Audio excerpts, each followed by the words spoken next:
they get you started in it? They didn't. My uncle did. My Uncle Mike. At least he doesn't want me to be a lawyer. He likes music. He taught me piano, taught me football, and taught me how to drive. I mean, I was born on his birthday, so my parents let him name me. If I ever do grow up, he's the type of person I want to be. Well, now look. Your uncle may be your mentor, but your parents are your parents. So here's what you do. When you talk to them, be polite, be respectful, listen to their good advice, and then practice, practice, practice.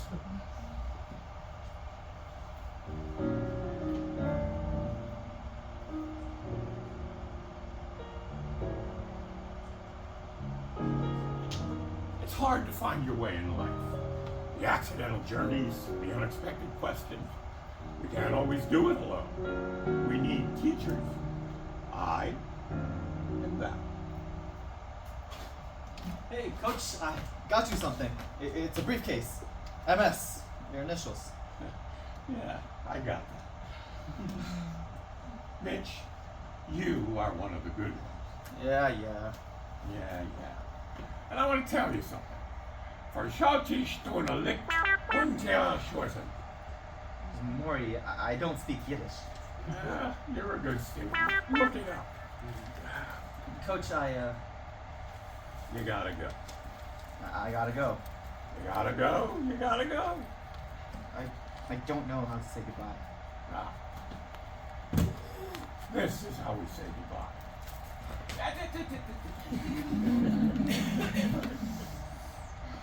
Extra credit.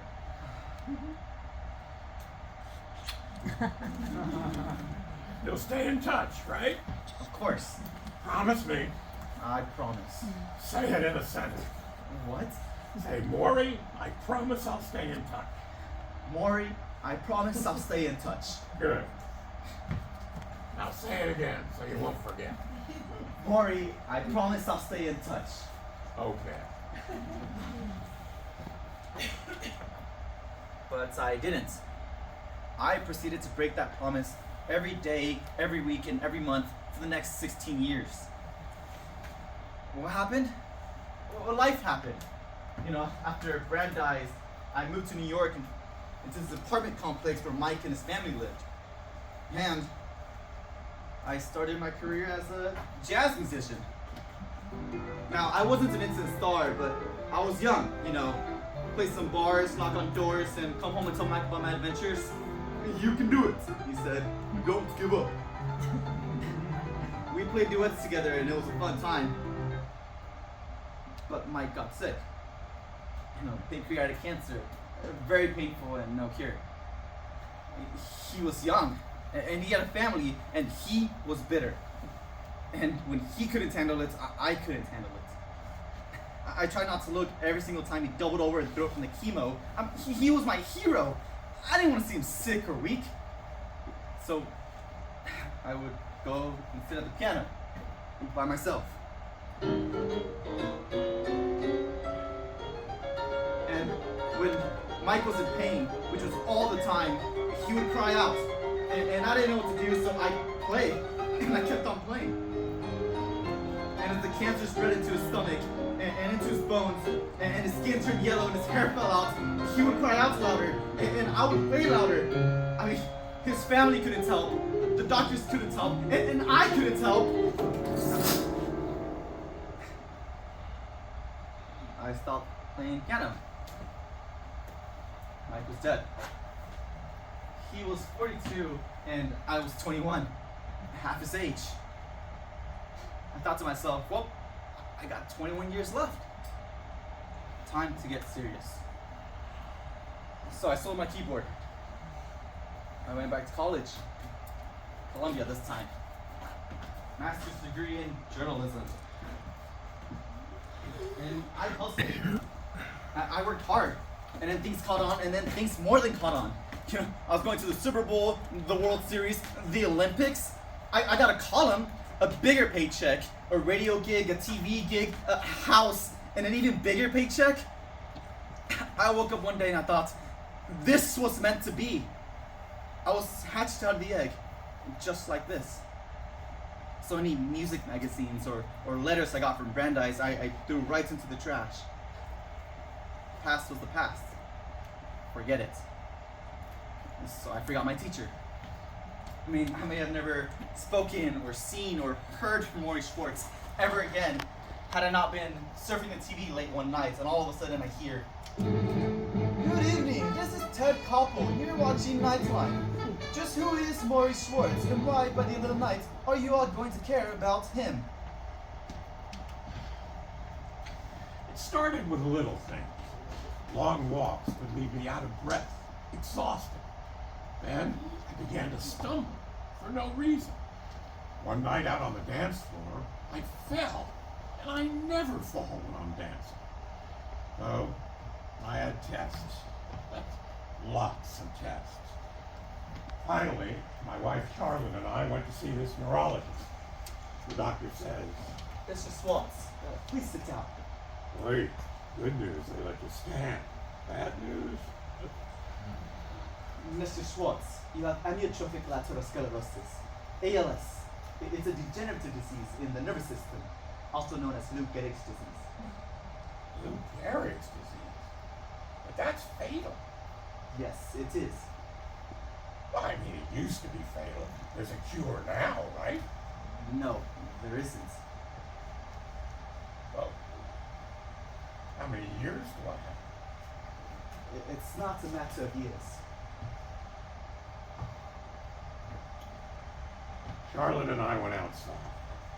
It was a beautiful day. The sun was shining, the sky was blue, children were laughing and singing, and I wanted it all to stop.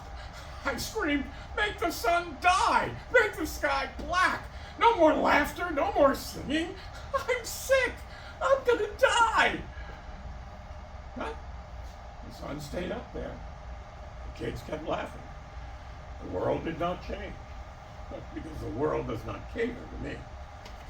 So I asked myself, am I going to withdraw from the world, like many people do, or am I going to live? I decided I am going to live for as long as I have left.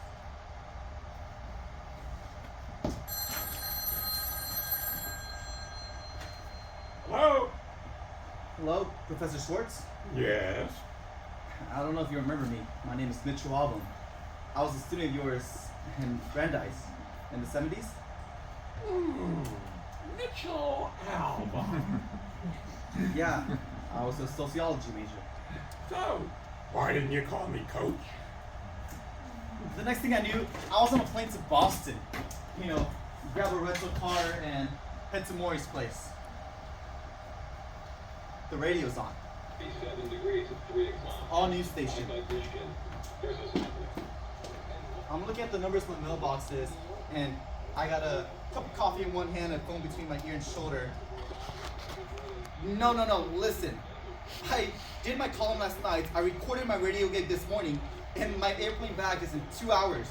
I'll be back in time for my 11 a.m. TV spot. When have I ever missed a gig? I'm doing a good deed today. Yes, occasionally I do good deeds. It's a quick sick call. Get in, do what I gotta do, and get out. I look up and I see a figure. It's a small old man standing underneath the Japanese maple. I know deep down I should just drop everything and run over to Maury and give him a hug, but I don't. I have work to do. So instead I slide off my seat like I'm looking for something. No, listen. Look. Mitch? What are you doing on the floor? I was looking for my car keys. Car is running. My other car keys. How many cars you got? This is a rental. I'm just teasing you. Come on inside. Oh, Mitchell Alba. My old friend has come back. You'll stay for lunch, right? I don't have a lot of time. Oh, you gotta eat. You and me, we always eat. Besides, we're very healthy here. We have eggplant, hummus, tabbouleh. It's like we live at the co-op. You want some iced tea? Iced tea? Yeah, iced tea's good. Is this it right here? No, that's my urine beaker. You want to hold it for me? Help an old man out? That's okay. I have helpers.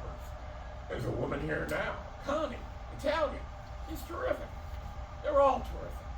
I have someone who massages my muscles so they don't seize up, and who extends my joints so they don't crunch down. Not to mention the help I'm going to need when this thing really kicks in. Boy, I'm dreading that. I can imagine. Can you? You know what the worst indignity about all this is? What? Pretty soon, somebody's gonna have to wipe my ass. What's that? Did you set off the smoke alarm? Excuse me. No, I didn't hang up on you. I dropped my car keys. I dropped my car. Forget it. No, keep the interview. Don't give it to Sagal. I'll be there. I promise. I'm sorry. Yeah, don't be. My phone's ringing all the time now. I've been getting a lot of calls ever since the show. Oh, Nightline. Yes. I mean, there I was, late one night, scrolling through TV, and all of a sudden I hear bum bum ba-dum, and I didn't know you did good. How did that happen? Well, I'll tell you. This thing I have has been coming on a long time. ALS. Lou Gehrig's disease. Yeah.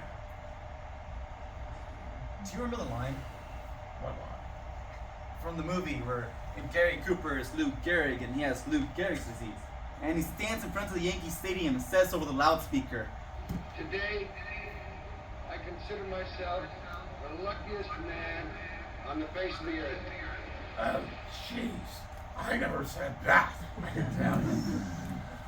Anyway, this ALS, once it hits, works fast. I had to stop swimming, stop driving, stop teaching. And that really hurt. You know me, I have to teach. Or what am I here for? So I began observing my own decay. Then I started jotting down some ideas, aphorisms. A friend sent them to a reporter. Next thing I know, I'm getting a phone call from Fred. Fred? Oh, I'm always calling him Fred. Ted Koppel. Well, he comes to the house. He says, "What did I think about his show?" I said, "I've only seen it twice." "Twice?" he says. Don't feel bad, I say. I've only seen Oprah once. So what did you think of the show the two times you saw it? I thought he was a narcissist. And good thing you didn't tell him that. Oh, I did. Yeah, I told him he acts like he knows the answers to all the questions before he even asks them. I said, "Look, you don't know anything about dying. I do. You want to interview me, you better be prepared to learn something. Also, he has very serious hair." Anyway, we did the show, and already some good is coming. Because you're famous. No, because you came back. Listen, Maury, I never meant to. I lost touch with a lot of people from college. Beer drinking buddies and the first woman I ever woke up with in the morning. Whoa, that was in college, huh? Well, yeah. Uh-huh. So, go catch up. Here, sit down. What have you been up to for 16 years? Start at graduation. Well, after Brandeis, I moved to New York to become a jazz musician. Oh, I love that. A jazz musician. Well, I'm not a jazz musician. Oh? So what are you? A journalist. Oh. What do you cover? Education, science, No. international affairs? Does soccer count? I'm a sports reporter, a columnist. I write books, I do radio, TV. Oh, TV, huh? Ever been on Nightline? No. Oh, well. I live in Detroit now, Michigan, the Motor City. You ever been there? I don't think so. Well, I've been there a long time now, and you'll be happier to know I'm much more efficient than I was in college. Why would that make me happy? You know how kids in college these days, they just slough off? Well, when else are they gonna slough off? When they're airline pilots, brain surgeons? Hey, slough off when you can, as long as you can. Enjoy it. But what if sometimes you just can't enjoy it? Life, I mean. You know, work, mortgage, the pace of the city, the house in the suburbs. You still drive that old Mercury Cougar? No, I don't drive the Cougar. But I do have cars, though. Yeah, I know. You have car keys. So, a house, a suburb, various cars. You found someone to share this life with? Share? Oh, yes. Very nice woman. Have you named her? Yes. Janine. She's a singer. Ginny. Yeah, she's great. I mean, we're getting married next month, and we've been together for 7 years. 7 years? Mr. Impulsive? But it's finding the time, you know. I'm covering derby, basketball, baseball, and I'm into all these outlets like radio and TV. So you gotta hustle to make sure you stay on top. Mitch, can I ask you a question? Shoot. Are you at peace with yourself? What is this? I'll ask you again. Are you at peace with yourself? I mean, are you trying to be as human as you can be? I don't know. Mitch, why are you here? It's because I saw you on TV. Oh, so you want to know what it's like to die? No. I'm not some ghoul. Yeah, well, that's why most people come. See, I'm not quite alive, I'm not quite dead, I'm sort of in between. I'm about to take that last journey into the great unknown. People want to know what to pack. You know how I'm going to die? How? I'll suffocate. You see, with healthy people, the brain sends a signal to the muscle. The brain says, move foot, and it moves. With ALS, the signal never gets through, so the muscles don't get used. They wither, die. The feet, the legs, the arms, the hands. The body kills itself. And me, I've had asthma for years, so when the disease hits my lungs, well, here's a test. 1, 2, 3, 4, 5, 6, 7, 8, 9, 10, 11, 12, 13, 14, 15, 16, 17, 18. Maury, can we get the, what's your name? No. Just give me a minute. When the doctor first asked me to do that, I could reach 33. Now, it's 18. My tank's almost empty.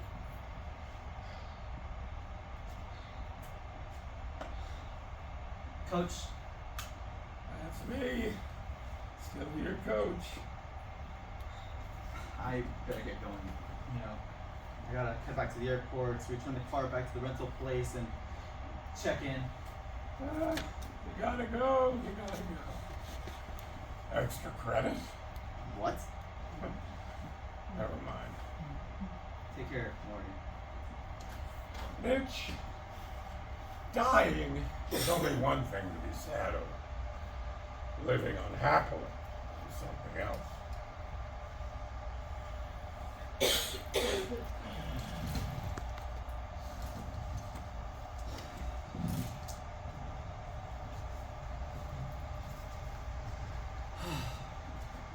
And that was it. A one-shot deal. You know, old professor used to be close. Pay my respects before he dies. I mean, I did my duty. And in the following weeks I came, I was on the road a lot. You know, I was covering basketball, baseball, derby, and I got married. You know, it's a small ceremony down the islands and a quick honeymoon. I promised Janine a longer one. And then I was working again. I was in London covering Wimbledon when all of a sudden I remembered that tennis was the only sport Mori ever liked. He liked the gentility of the game. But that wasn't the game I was in. I was screaming questions at tennis stars, fighting off paparazzis, and chasing down players' wives just for quotes. Can I ask you a question? And the last thing I needed was this naggy voice in my head. Are you at peace with yourself? Peace? Yeah, I write 3 pieces a day. You don't file by deadline and there's a blank page. You miss a satellite TV window and there's white noise. Yeah! What have you been up to for 16 years? I'm up to my neck here, so give me a second. I mean, why should I apologize? I'm good at what I do and I like it. It's a rush. I don't need a life therapist. A 1-minute piece and a testing of teas. Got it. Mitch, why are you here? I'm here on assignment. I mean, I'm not some college student. I'm working in the press rooms. I'm feeding stories back to the States, doing TV pieces, radio reports. I'm getting paid by 5 different employers. I'm slamming it! Yeah! You want to know what it's like to die? I faxed that last night. Well, check. No, you check. I have 4 different interviews to do tonight. Are you trying to be as human as you can be? What? Yeah! No. I mean, who am I even talking to? I'm 37 and healthy, and he's 78 and dying.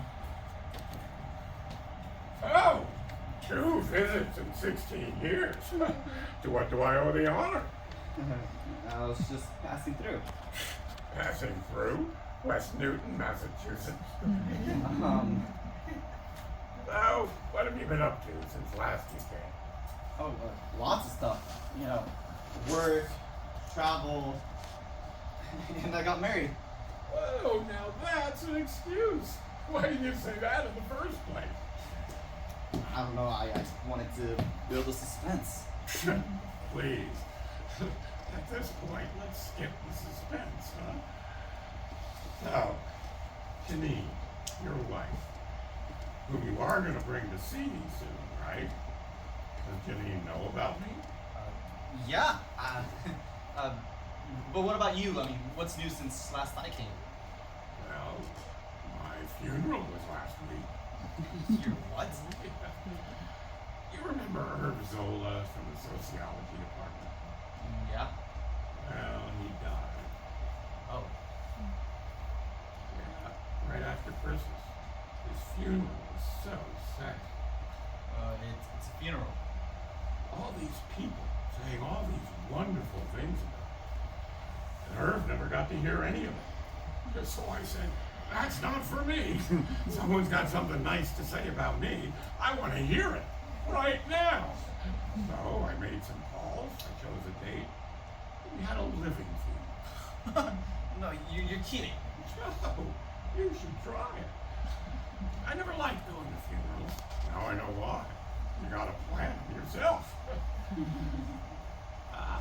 It was so successful. Everybody paid tribute to it. I kept thinking, what? Maury will love this. And I did. Gee, I'm sorry I missed it. Well, not to worry. You'll come to the next one. Oh, do you remember how I said pretty soon someone was going to have to wipe my ass? Yeah? Well, I think that day is coming. Is that day today? Don't get your hopes up. All this dependency, people carrying me, bathing me, putting me to bed.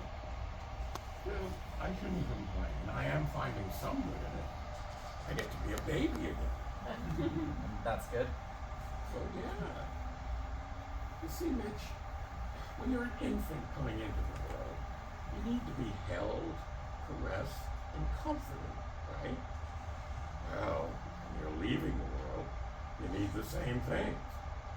The mystery is why, in between the coming and the going, we pretend that we don't need them.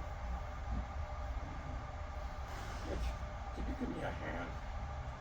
What is it, Maury? Well, it starts to hurt if I'm in one position too long. Could you just scoot me over a bit? Shouldn't we wait for, what's her name? You can do it. I don't want to hurt you. Yeah, I don't want you to hurt me either. But please. Okay. Alright, here's what you do. You put your hands underneath my armpits, grab a hold around my chest, and then move me just an inch or two to the right. It's like we're wrestling. Well, I promise you'll win. On the count of 3. 1, 2, 3. I got you. I got you. I got you. I didn't hurt you, did I? No, I'm all right. You did good. Oh, I got you something I think you'll like. It's from that co-op place. Oh, good.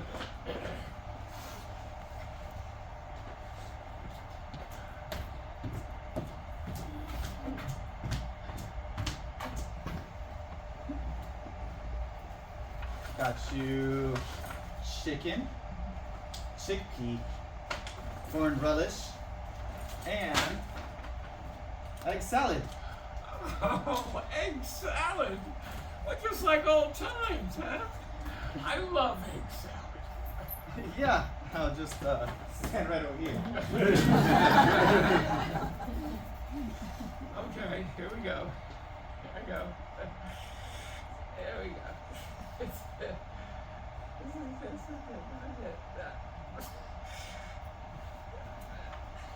I get it.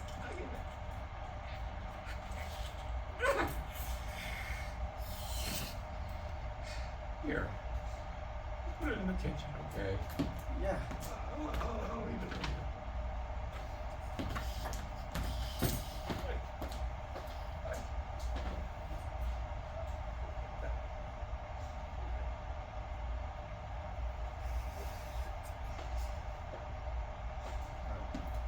Coach? Don't mind me. I cry all the time now. Is that a problem for you? And crying? No. I'm actually all for it. Sure you are. Mitch, I'm gonna loosen you up. Yeah. Yeah. One day I'm gonna show you how great it is to cry. Why should I cry? I mean, I have nothing to complain about. I can see you crying if you're in pain or have regrets. You only cry over regrets. You lived your life the wrong way, chasing after the wrong thing. Some tears are healthy. Yeah, maybe if you're a poet or a philosopher or a professor, I mean, you should let it out. You're supposed to let it all out. But what about the rest of us? If the rest of us were always crying and feeling, then nothing would get done in this world. I mean, Morty, you only feel the way you do about life because you're... Dying? I wasn't going to say that. What? Dying? Stop saying that.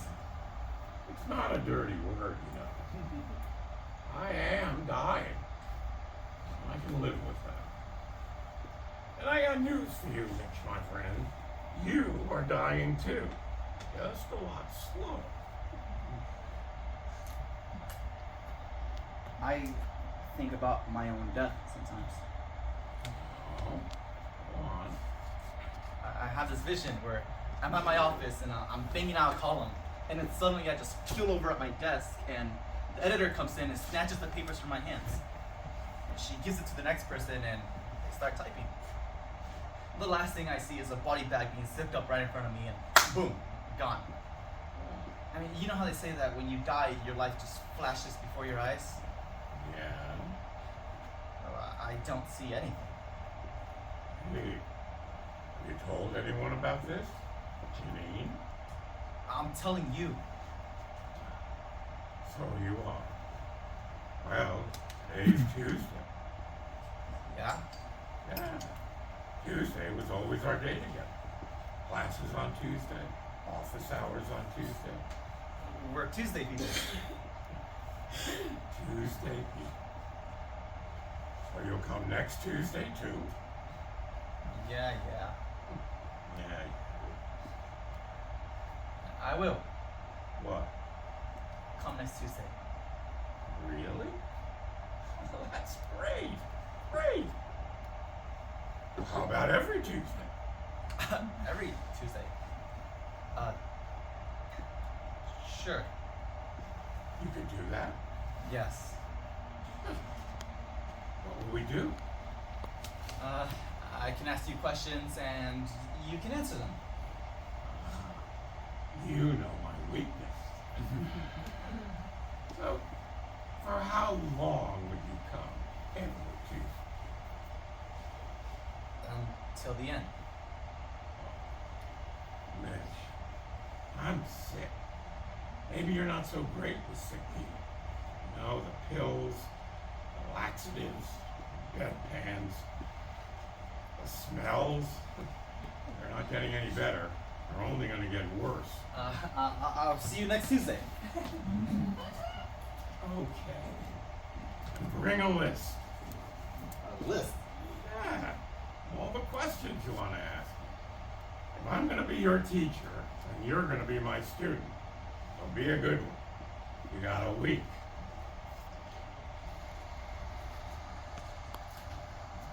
Why did I do that? Oh.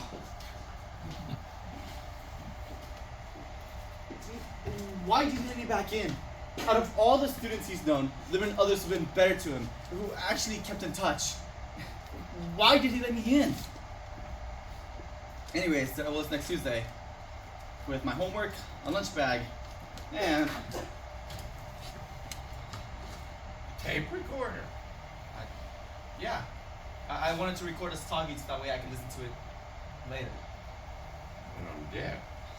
No, No.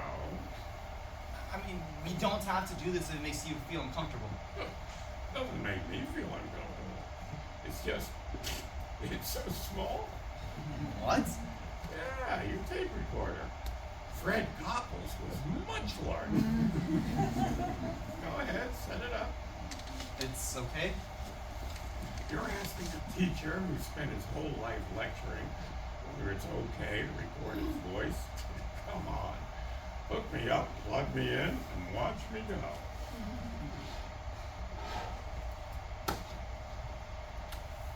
Oh, is it on? Is it running? Yeah, Can I speak into it now? sure. Everybody knows they're gonna die, but nobody believes them. Jeez! I mean, what are up to testing 1, 2, 3? Why be predictable? So what's your first question about? Death. See, I was just saving you tape. So how can one be prepared to die? Well, do what the Buddhists do. Every day, have a little bird on your shoulder that asks, is today the day? Am I ready? Am I being the person I want to be? You're into Buddhism now. I thought you were agnostic. Well, I used to be agnostic. Now I'm not so sure. The truth is, once you learn how to die, you learn how to live. I wish I had been aware of this every day of my life. What do you mean? Would you get that book for me over there? The red one? Auden, you're gonna read me some poetry? On, and I can recite from memory. We must love one another for God. There's a telegram inside. Yeah, and it's very old, so please don't tear it. Read. Dear Mr. Schwartz, we regret to inform you of the death of your wife, Vesta. My mother died when I was very young. She was sick a long time, went into the hospital. One morning, my father was getting my brother and me up for breakfast, and just as we sat down, that telegram arrived. My father couldn't read English, so I translated it for him into Yiddish. Me'alhuben Rachmones, zu dir Mordje sein, wegen die Stores, von dein Weib Besser. Death? What was death? I was 8 years old. I just wanted my mother back. I wanted her to hold me, to sing me the songs she used to sing. And when my father remarried, he forbid any mention of it. So every morning I would go to synagogue to say a prayer for my mother. It was the only way I had to keep her memory alive. Don't you have any pictures of her or any letters or? The only evidence I have of my mother's life is that telegram announcing her death. If I had been more aware. What is it, Maury? Yeah, never mind. But I think we should stop now. Yeah, of course. I mean, we can pick it up next time. If I head for the airport now, I mean, I won't be running late to the gate.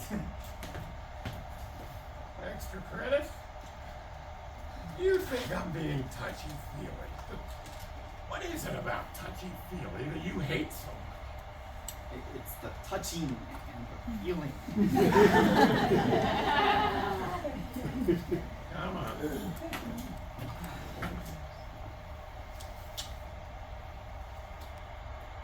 Turn on the record player before you go. Log on.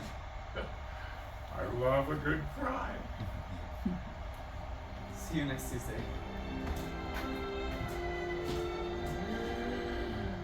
1, 2, 3, 4, 5, 6, 7, 8.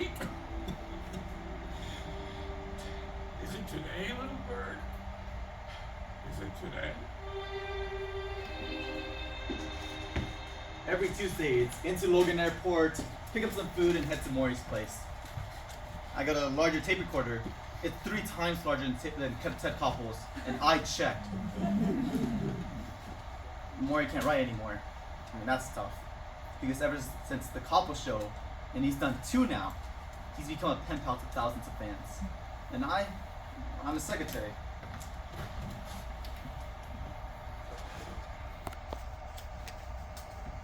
Finally, let me say that your letter moved me very much. Grieving has been good for me, and I hope it has been good for you also. And I hope it has been good for you also. What's the matter with that? It's a little jaunty, isn't it? How about, I hope you find healing in grieving. You're a good editor. Thank you, Maury. Yeah, that's good. Put that at the end. And then at the bottom, thank you, comma, more. Next. This one's from a former student of yours. It's her whole life story since she graduated the university. Whole life? It's all 22 pages. Wait. Read. An hour later. Maury, how do you want to respond? How about, thanks for your long letter. Maury spends hours answering these things, no matter who they come from. I just want to make them feel better. You want to make them feel better? Maury, if anyone has earned the right to say, let's not talk about your problems, let's talk about me, I mean, you've hit the mother lode of sympathy. Take advantage. Mitch, why would I take advantage like that? Taking makes me feel like I'm dying. Giving makes me feel like I'm living. Hey, write that down. Sure. Would you bring the food into the kitchen? I'll eat it later. Yeah.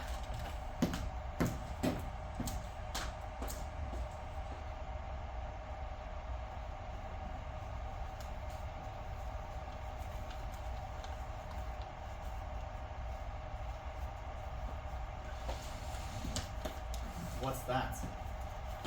Oh, well, Charlotte and I have been making a list. Epitaphs.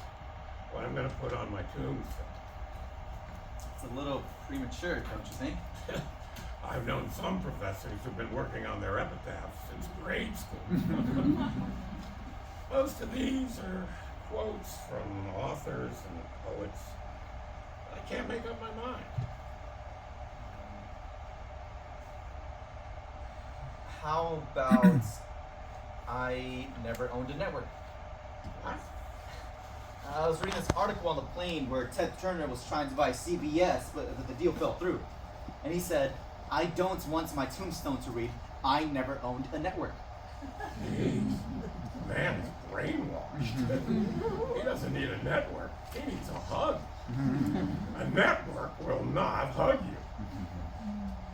You see, that's the whole problem with today's culture. More things is good. More money is good. More is good. That's why I tell my students, if you don't like the culture, make your own. Skip the shopping mall. Have some friends over. Exchange ideas. I don't like this discussion we started. How to deal with the nuclear threat. And who was in that? Well, let's see. There was me, Charlotte, and a guy down the street. And did you solve the nuclear threats? No. We talked. No, we had coffee. We made each other feel better. We gave of ourselves, and no money changed hands. You have something against people with money? Just too much money. Well, I don't do so badly myself. Yeah, I know. But believe me, some of the most miserable people who come to visit me are often the ones with the most money. Mitch, look around this room.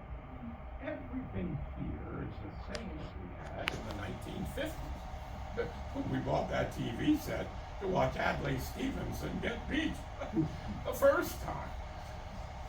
The newest things in this room are you and my wheelchair. But this room is so changed now. It is filled up with such love and warmth and honesty and tears. This is a healthy home. Yes, it is. Excuse me. Probably some more people offer me some more money. Yeah? No, I can't do Tuesday. I told you Tuesdays are out. But I can do Wednesday. What do you mean Tuesday's the only day he's available? He's a diver. How busy can he be? Fine, give it to Sego. What's the matter? Just an interview I was supposed to do. Was it an important interview? Kind of, but It was on Tuesday. it's no problem. I mean, they're giving it to this other person, a second stringer. You're angry. No, I'm not. Okay, I am. And why do you think that is? Should I lie down on this couch now? It's just, I'm the guy who always says yes. You know, it's how I got to where I am. You have to keep doing this, saying yes. I'm scared if I stop saying yes, then they'll stop asking. And this other guy just like sent it in. He's an up-and-comer. He's smart, he's sharp, and he's like 10 years younger than me. Even the athletes I interview now are 10 years younger than me. Every season it's like this new crop of them emerging from these alien pods, eternally young. Just like in college. What? Yeah. You used to be the youngest person in the room. Yeah, well, not anymore. I mean, there's nothing sadder in this world than a wrinkly old sports reporter begging a naked 19-year-old to answer questions. Why is he naked? Skip it, Morty. And the world nowadays, it's for the young. I teach young people. I know how miserable they are. Their grades, their parents, their love affairs. They see every setback as the end of the world. All this emphasis on youth. Don't buy it. Then why do people say, I wish I was 20 again and not I wish I was 65? Aging is not just decay, you know. As you age, you grow. As you grow, you learn. A tree's leaves are most colorful just before they die. If you're always battling against getting old, you're always going to be unhappy. Because you're going to get old anyway. Are you saying you don't envy youth? No, I don't.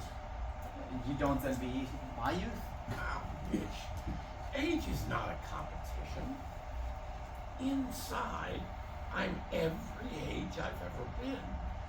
So I can be a child when it's appropriate to be a child, and I can be a wise old man when it's appropriate to be a wise old man. Why should I envy where you are? I've already been where you are. You should envy me. I got 40 years on you. You know, at my 70th birthday party, my friends all said, "Oh, Maury, you're getting old." I took it as a compliment. And the summer goes on. You know, my collection of tapes, they grow taller. My visits with Maury, they grow longer. And my list of questions, well, they grow shorter.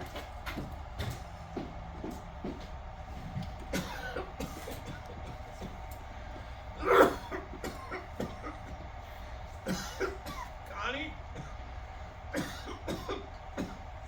Connie, can I have some water? Connie?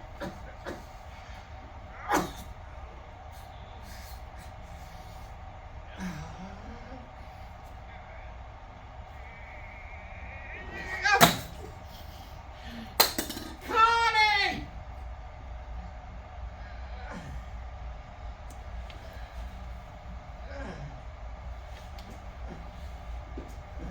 Sorry I'm late, Maury. I mean, first thing you gotta know, it's the hottest Tuesday of the summer. This is official. Mitch!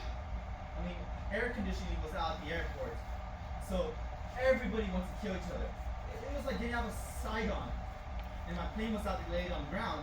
But of course, they don't tell you that until you're on the plane with nowhere to go. But still on the runway where I'm trapped between the two largest, most perspiring people in America. Then traffic, traffic is a nightmare. So now I've got like 5 minutes or so. Jesus, Maury, what happened? I was playing hockey. Oh, God. Thank you.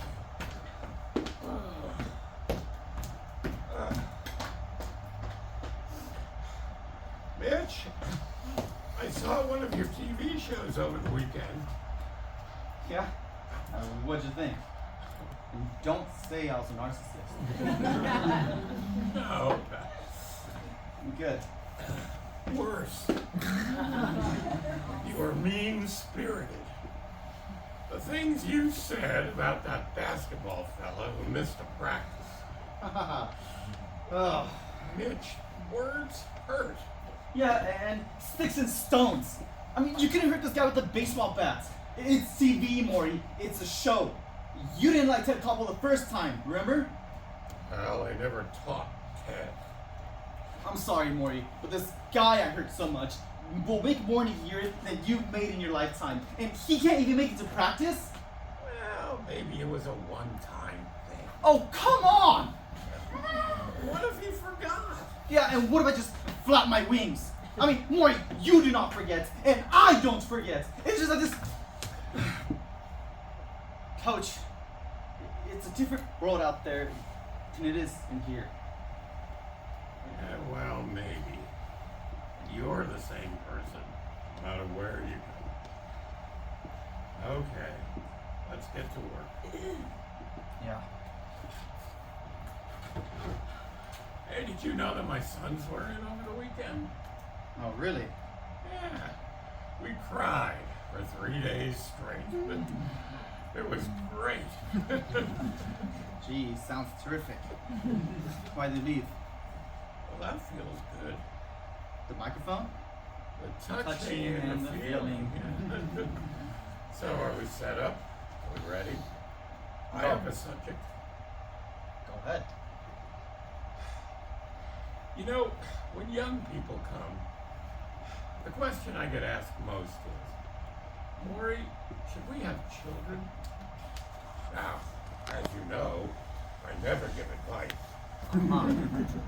But, About what? well, you and Janine gonna have a family? What are you, my mother? I can see the plus sides of having kids, but I just don't want to feel tied down. You know, you give up a lot just to be a parent. Yeah, you do. But what you get back, there's no experience like having children. Let me tell you why my sons are so special. Charlotte and I couldn't have kids. We tried, but so we decided to adopt. And we were blessed with the most beautiful baby boy in the world. Then, later, Charlotte feels a little queasy and goes to the doctor, and she's pregnant. 9 months later, we got the other most beautiful baby boy in the world. You see, Mitch, you gotta go after life and embrace it. And when you do, sometimes life will embrace you back in ways you never imagined. Love, Mitch. Love is the only rational act. Without love, we're birds with broken wings. What do you say to the person who envies those who don't love? Who is this person? Well, he's theoretical. Does he look like you? Maury. How can a person envy somebody who doesn't love? Well, maybe the person who doesn't love has more freedom than the person who does. You know, a person who does not love is free to accomplish things, and free to experience the world, and free of the pain when someone leaves. Well, yeah, but don't you sports types say no pain, no gain? That's for runners. We're all running. We're the human race. Some people are running so fast they don't know where they're going. Can't say that about everybody. No, but I can say it about someone in this room. Well, the whole point of love is just to. There's no point in loving. Loving is the point. Why do you think people say they fall in love? Because falling is helpless. Well, I don't want to be helpless, okay? Yeah, maybe we should just drop this subject. What did I say? Nothing. I just think we've talked about love for too long, and you need a break. I need a break. Okay.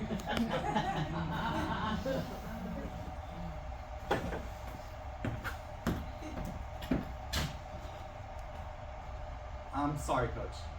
Oh, look, I said he was theoretical, okay? And no one exists alone. Hunger allows no choice. We must love one another or die. Morning! Morning? Connie? I came in through the back door because my food bag was leaking, so I'm just gonna put it in the fridge. I saw the refrigerator. It's filled with my food bags. You weren't eating any of it? Well, I haven't been able to chew really for months. Why didn't you tell me? I didn't want to disappoint you. You get such a kick out of bringing it. I only got it because I thought you got such a kick out of eating it. Gee, this is a real O. Henry story. Mitch, I have an announcement to make. I've lost my battle. Someone is now wiping my ass. I'm sorry, Coach. I know you wanted to be here for that. How are you handling it? I'm not. Connie is. Are you sure you want to stay up? You don't want to lie down? Nah, I have a new aphorism. When you're in bed, you're dead. You got a rhyming one no less. Easy to remember. So how's Janine?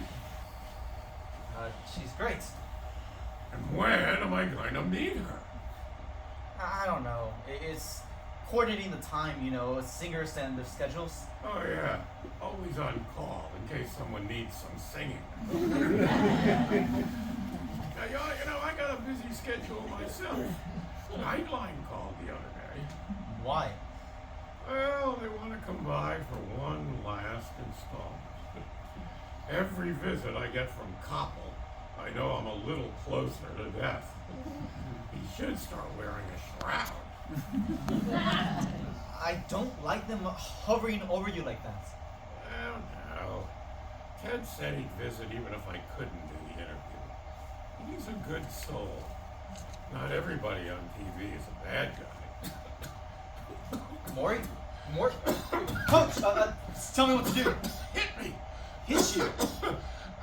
Turn me on my side and hit me on the back! Like this? Harder! Harder? Like this? Is that too hard? I'm doing what you're telling me. Is that too hard? Yes! Oh, God. I always knew you wanted to hit me. Yeah. Well, that was for that beat you gave me sophomore year. Mitch, would you come over and hold my hand? Squeeze. I am. Harder. Sometimes I look at him and I think of the story of Job. Now, Job was a good man, but God made him suffer. Gave him boils, killed his cows, took everything he had. His house, his money, his family, his health, all just to test his faith. I asked Maury what he thinks about that, and he says, I think God overdid it. You know what I wish? what? I wish I had a piano. So you can play? Right. No, so you could. Remember that little room where you used to play in college? I'd love to stand outside the door and listen. Such a gift. Yeah, well, I don't play piano anymore. Oh, now that's a shame. I remember you said your uncle taught you, right? Your uncle Mike? Yeah. He died a long time ago. In cancer. Oh, I'm sorry for that. Mike had 2 sons. And sometimes when he was really bad, they would come downstairs into the apartment complex where I lived, and I would play piano for them. Cartoon songs, themes from the Flintstones, And then sometimes we'd sit in this lazy boy chair, all 3 of us. It was the 2 of them and me in that chair. That's how small they were. So, how did you handle it? Your uncle's death. I didn't. The night Mike died, my aunt called me, said Mike isn't doing so well. He needs to go to the emergency room. Can you watch the kids? It was 3 a.m. and Mike was in the elevator in the hallway. He was so pale and yellow. What did you say? See you soon. Don't worry. Nothing. The elevator doors closed, and that was the last time I ever saw him. You wished you had said something meaningful to him. He wished he had said something meaningful back. You never had your moment. Well, isn't that what everybody wants when someone they love dies? Well, yeah. But if you wait to the last minute for those famous last words, well, you better have great timing. The wise and wonderful things you want to say at the end, well, they're the things you should say all your life. That's easy for you to say. I mean, Maury, you say the right things every single day. You think so, huh? You remember the first day you taped me? And I said I wished I had been more aware of death every day of my life? Yeah, we were talking about your mother. Yeah, well, There's more. When my mother got sick, she didn't go to the hospital at first. She was at home. And every day she would sit at the window up on the second floor watching the street.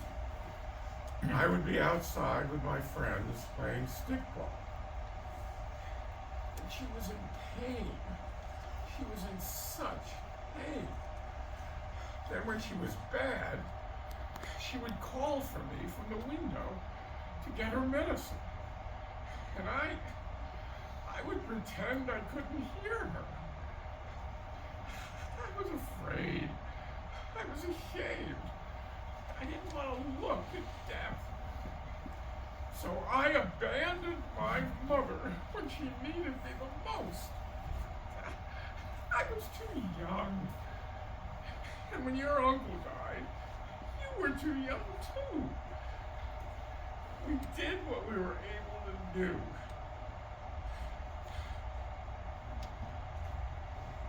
Later that week, Ted Koppel and the Nightline crew came back for their final visit. Maury roused himself up for his 8 million fans. He spoke about love, spoke about compassion and responsibility. He even spoke about God. After the interview was over, Koppel pulled Maury aside and put his arm over his shoulder and said, "You done good." And Maury said, "I'm negotiating to see if I get to be one of the angels." And at Brandeis, the students were going to their fall semester, and for the first time in 30 years, Maury wasn't there to teach them. Mitch, what time is it? It's almost 7. Why? Is it almost time for the World Series? How did you know that? Everybody knows the World Series. Yeah? Well, who's playing? 2 baseball teams? Okay, Connie told me. Isn't that something you'd usually be at? Yeah, that's the first one I missed in 14 years. Because you're here. Seiko is covering for our paper. Well, you want to watch it with me? I may not be Howard Cosell, but... What? Of course I want to watch it with you. No, you gotta go over there. I mean, it won't be the first time you've interfered in my sports career. Yeah? Yeah, you remember that basketball player? And the one who missed practice? I thought about what you said and I went to go pay him a visit. Ask him if he had a good reason why. And? You didn't. Told you so. Huh. Well, has he missed since? No. Ha! Told you so. Hey, do you mind if I borrow your phone? I need to call Janine and let her know I'm going to be taking a later flight. Where's your little space age thing? I left it at home. I'm trying this new experiment, see if I can go cold turkey. Well, good for you. Yeah, go ahead. It's got a rotary dial. It's kind of like cranking up a Model T. But I think you'll get a kick out of how we pioneers used to live. All right. Hey, look, a touchdown. Huh?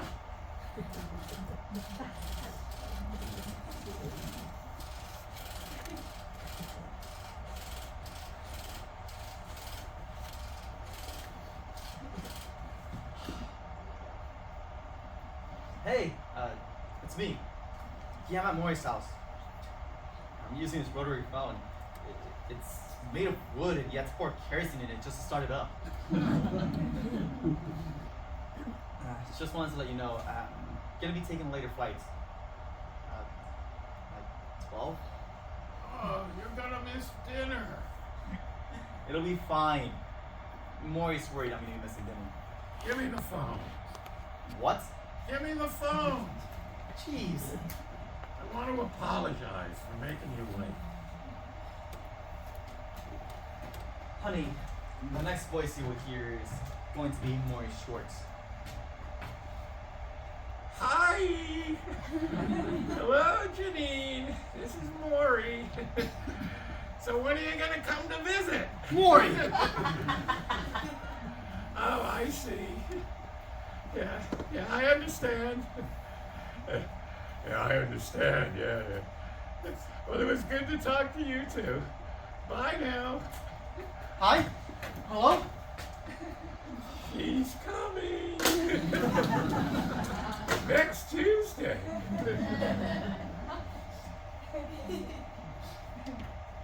When I got home, I asked Janine what made her say yes.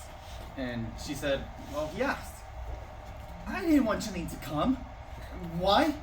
I mean, have you ever loved two different people from different parts of your life and yet been too afraid for them to meet because then they'll start talking, comparing notes and say, hey, your guy isn't my guy. They'll see you fell short. See that you're a fraud.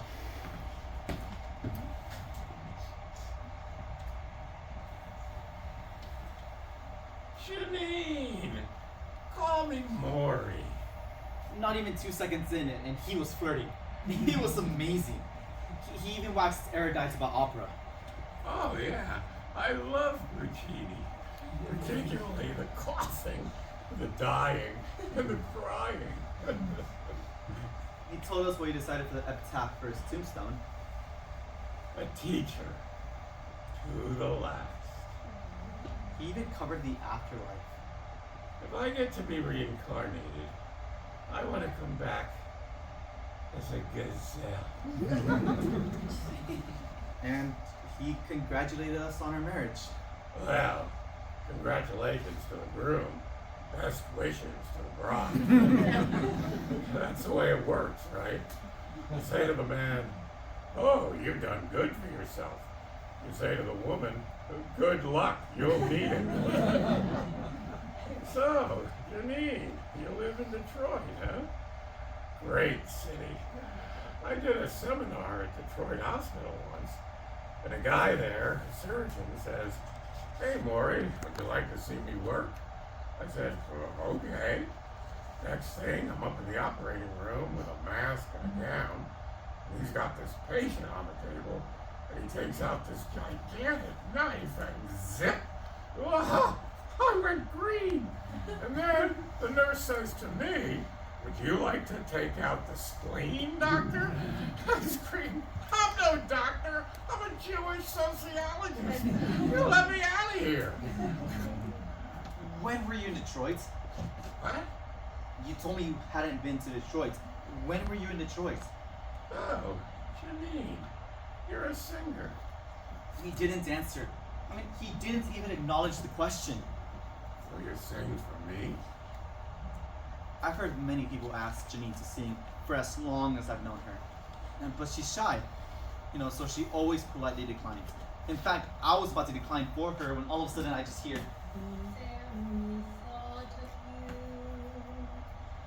and I forget to do the little ordinary things that everyone ought to do. Maury closed his eyes to absorb the music. Tears ran down his cheeks. He was as stiff as a sandbag, but he was dancing. I've heard my wife sing for as long as I've known her, but I never heard her in the way that Maury did in that moment.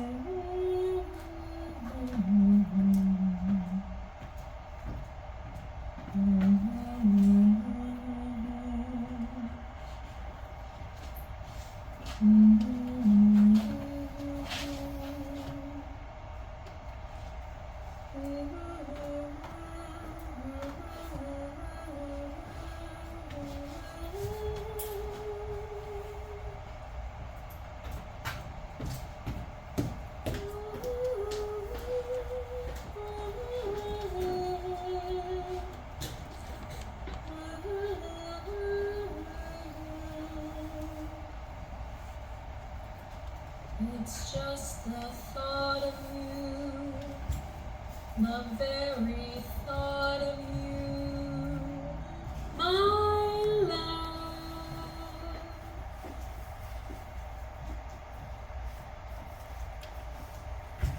Monday night, I got a call from Charlotte saying Maury isn't doing so well.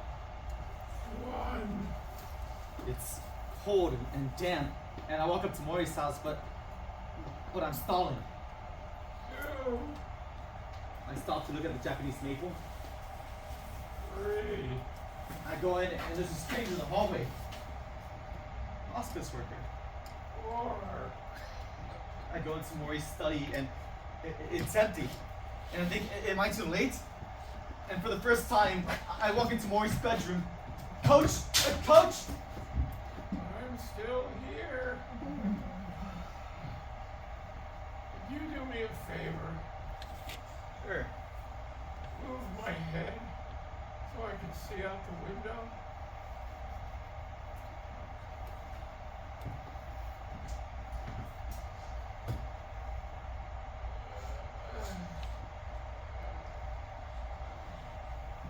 Is that okay? Yeah. Thanks. Oh, the leaves. It's fall. Oh. So, what's on the list today? No list. No questions? Just rest. Feels good. Well, it does. I almost went last night. Don't say that. It's okay. Don't let go too soon. But don't hang on too long. Good? Very good. Are you sure you don't have any questions? Nope. Last chance. Going. When were you in Detroit? 10 years ago. I was in Detroit 10 years ago. I know. I picked up a newspaper and there you were. Your column. Picture and everything. Such success. Oh, I was so proud of you. Why didn't you tell me? I did tell you. I went back to Brandeis and I wrote you a letter. But you never wrote back. Maury, I never got your letters. Don't worry. I swear. Oh, Mitch. Anything I got from college, I just never read. Oh, Everything from Brandeis, I just threw right into the trash. Mitch. Coach, I didn't know. Stop! I forgive you. I forgave you long ago. That's what you do with those you love. Mitch, if you have anybody that you care about, that you're fighting with, feuding with, let it go. Let it go. Even if you're 100% right, and they're 100% wrong. You say you're wrong. You're unwended. Because when you get to where I am, and you will, you won't care who was right or wrong. So forgive everyone, everything. I forgave you. Now you forgive yourself. Why should I forgive myself? I mean, Jesus, Maury, you know what I've been doing this whole time? I've been coming here one day a week to make up for the jerk I am the other 6.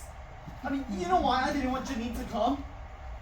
Yeah, you were keeping her to yourself. I was keeping you to myself. Maury, in my world, there's no weekdays and no weekends.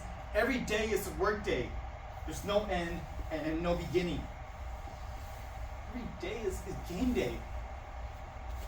But since I started coming to you, it's like there's a form.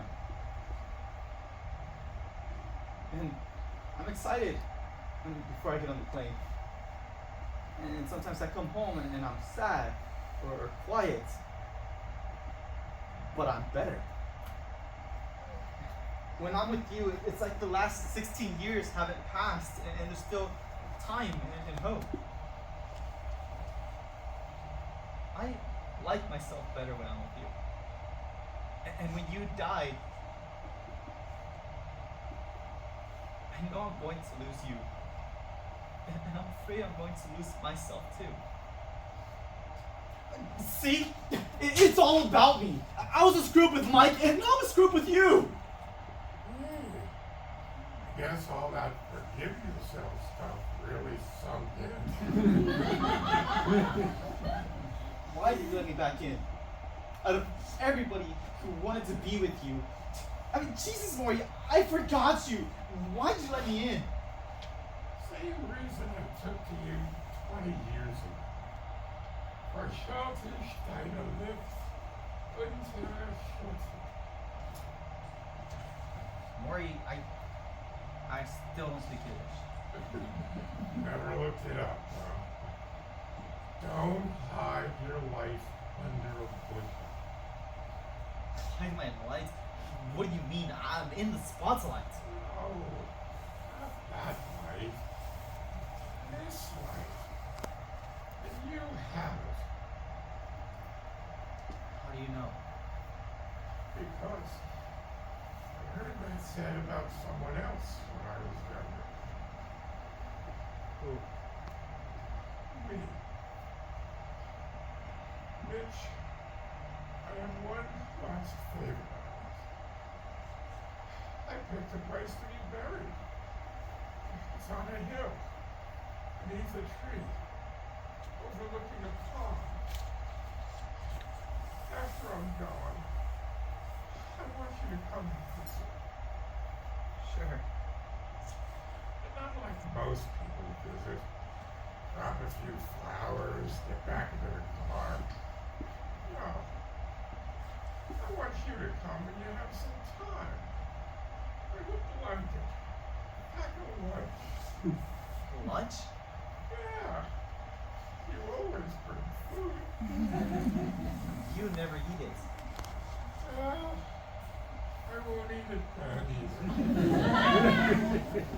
Bring your lunch. Sit. Talk to me. Tell me your problems.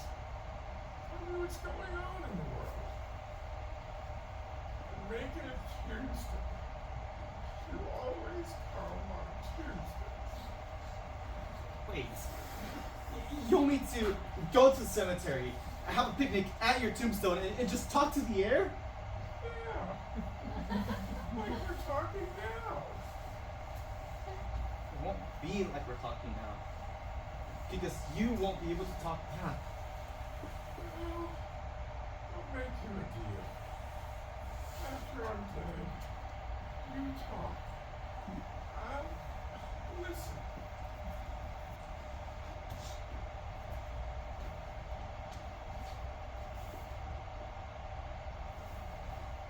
Coach, I still don't know how to say goodbye.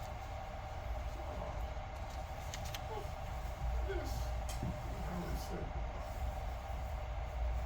Love you.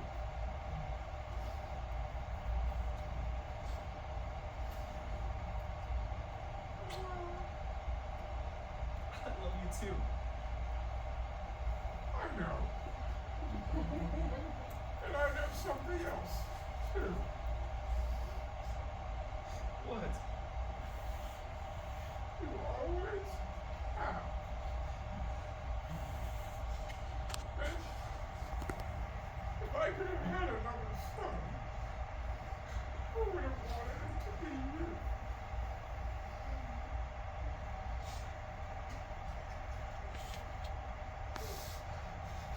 Oh. I'll see you next Tuesday. And I expect you to be much more alert by then. Okay? Oh, no. Mitch, Yeah?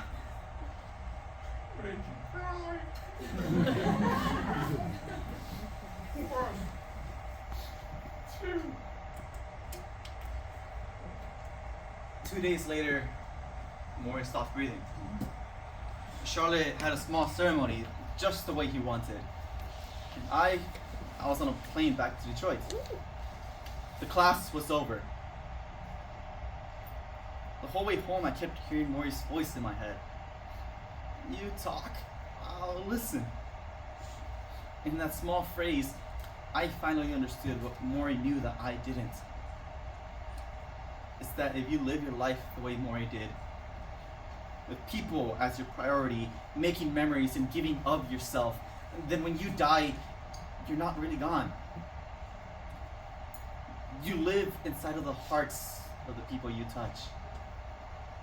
So when they're visiting a cemetery, or taking a walk in the park, or playing that piano that you taught them to play, they will hear everything that you've ever taught them.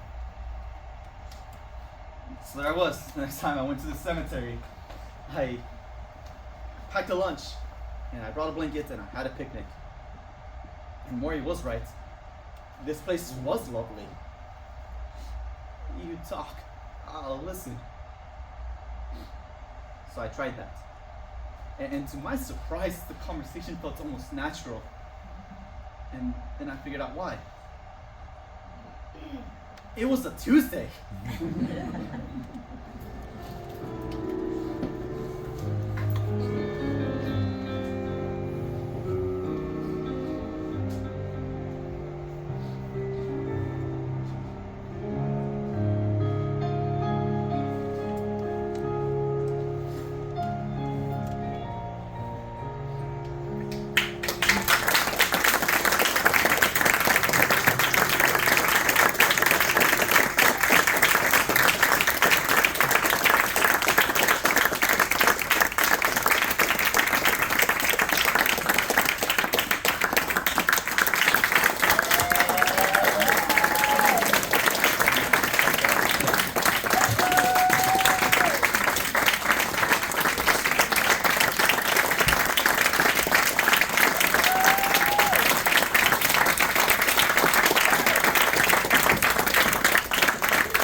Thank you for sharing this experience.